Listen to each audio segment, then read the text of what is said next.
As you can see right here, I took the lovely Joy out to see Aquaman. It's funny how before we went out on our date, she was all like, I'm not feeling too well. It's that time, on flow and stuff.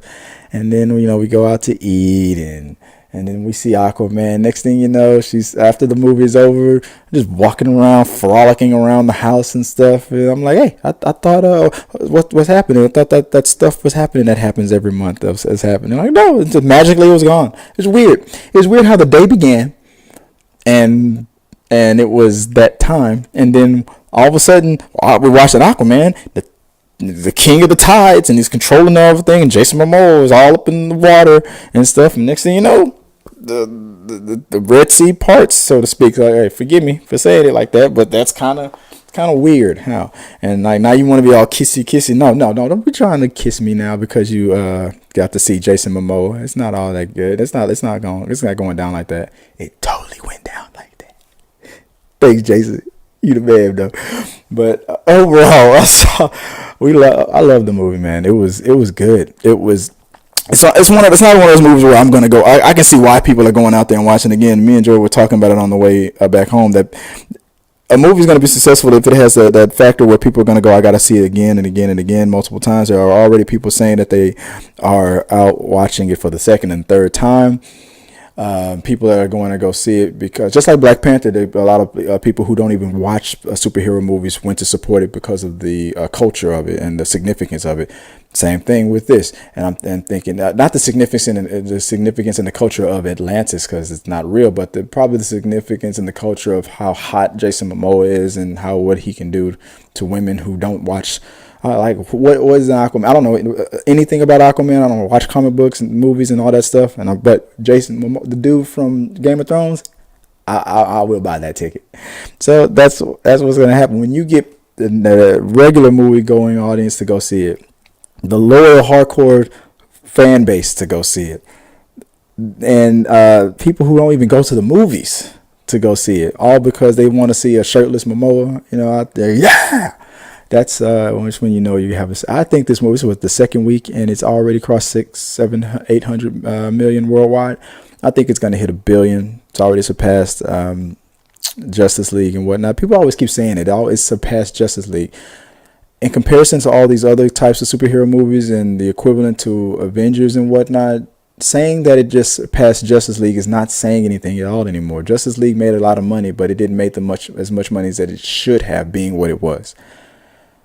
So we need to stop. All these critics need to stop saying it surpassed Justice League. That's not hard to. That in a comic book movie, that wouldn't have been hard to do. I think Ant-Man surpassed Justice League. Okay, a lot of movies surpassed Justice League. That should not be the litmus test. And did it surpass Man of Steel? Did it surpass Batman versus Superman? Did it surpass Wonder Woman? Did it surpass Suicide Squad? That should be your standards and whatnot. No matter how you feel about these movies, everybody's finding a way to bash on Justice League. It's the weakest out of all of the movies, but not a terrible movie. So let's stop doing that. And with the drama that's going on with Henry Cavill as Superman, we all know that Ben Affleck is out. Okay, he's gone. That's sad. We were hoping on hope that the announcement about Henry Cavill, is he out? And then Jason Momoa going, no, he's our Superman. I think Jason Momoa hedged his bet. I think he hoped and planned on this movie being a success. That's why he tweeted that out a long time ago, saying, no, Superman is still Superman. Henry Cavill is still Superman, and we will work together with him again. That was a gamble, because the word is that he was out. He's on the way out. But then Aquaman comes out and it's a hit. Not only a hit, a super smash of a hit.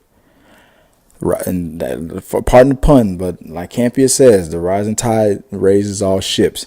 I think Superman will rise again. I think now Warner Brothers is looking back and going, damn, we gotta apologize to Henry Cavill. Why? Because this was a good movie. It's not one of those movies where I'm gonna go back. I'm gonna watch I watched the movie. I enjoyed it. I loved it a lot. I think what they did with Black Manta was real good. The comedy was in the right spots. The action was in the right spot. how they did the whole thing with communicating under the water. Listen again, if you go watch this movie, listen to how they talk and listen to on the trailer how they speak when they're communicating underwater. They're still speaking clearly, but you could hear an echo bubble like an effect, like, and you can hear the water in the background, almost like a Darth Vader kind of a thing, where you can hear them talking like they're definitely underwater. And it was very, very unique, and I like the way they did that. That was very, very cool. Little subtle things like that, where you could, the way they were moving around, flying around under the water, looked like flight, but it was obviously swimming.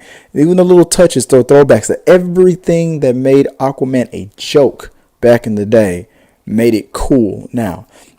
The way he communicated with the sea creatures, and the way the riding the seahorses and stuff, all of it looked badass when you get the right director, the right script, the right actors for the right job. And this is the moment.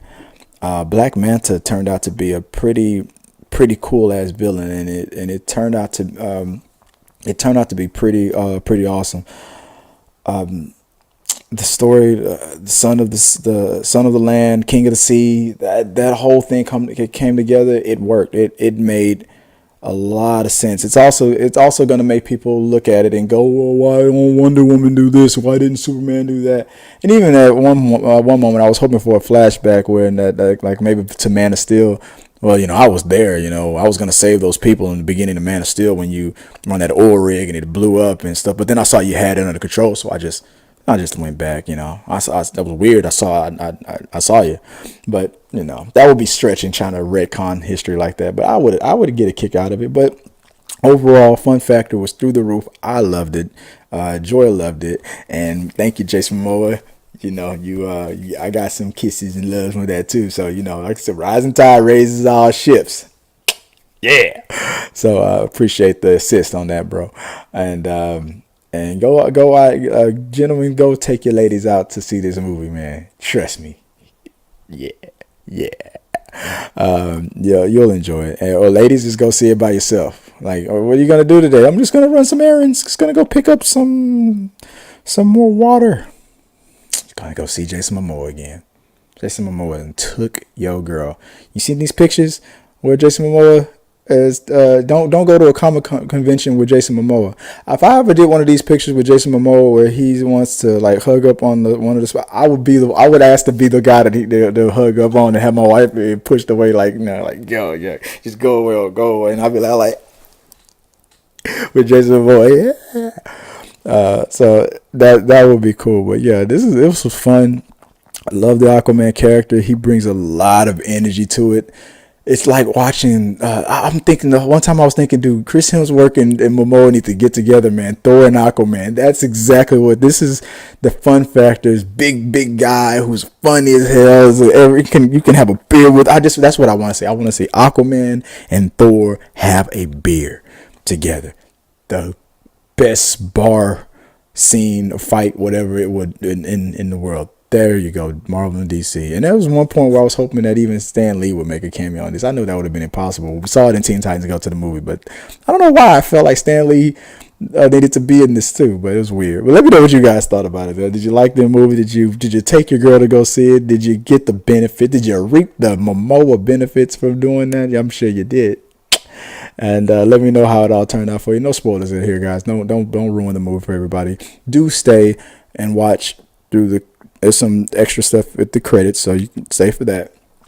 I'm thinking DC is going to try to put their thing on the mid-credit stuff.